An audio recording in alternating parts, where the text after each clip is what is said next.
Hello, in this video I'm gonna show you how to enable or disable PXE LAN boot on Lenovo Yoga Book 9.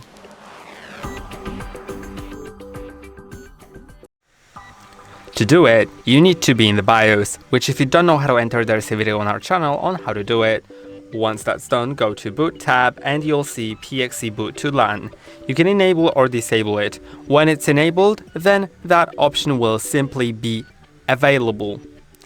And that's how you do it, but also you can see IPv4 PXE first.